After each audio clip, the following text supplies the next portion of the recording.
అసలు డిఎస్సి సృష్టికర్తే చంద్రబాబు నాయుడు గారు. ఎందుకంటే 1995లో కూడా మేమే ఇచ్చాం డిఎస్సి, 96లో ఇచ్చాం, 98 ఇచ్చాం, 2000లో ఇచ్చింది కూడా సిబిఎన్ గారు, 2018లో కూడా సిబిఎన్ గారు ఇచ్చారు. 19 నుంచి 24కు ఎక్కడైనా ఒక టీచర్ పోస్ట్ ఇచ్చాడా? జగన్మోహన్ రెడ్డి గారు డిఎస్సి గురించి మాట్లాడే అర్హత ఉందా?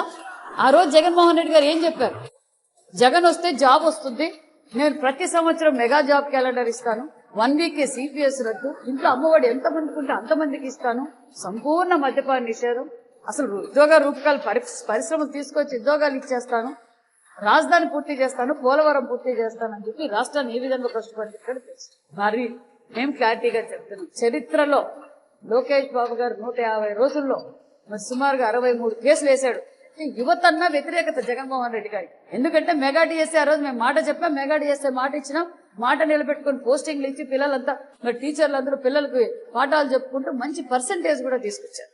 ఆయనకి టీచర్లు అంటే గౌరవం లేదు. టీచర్లతో ఏం పని చేయించాడో మనం చూసాం. వైన్ షాపుల కాడ వాళ్ళతో పని చేయించాడు.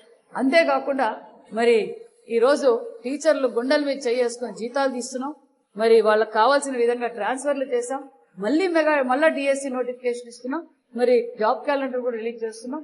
మరి ఈ జగన్మోహన్ రెడ్డి గారి గురించి మాకు టైం వేస్ట్ నన్ను అడిగితే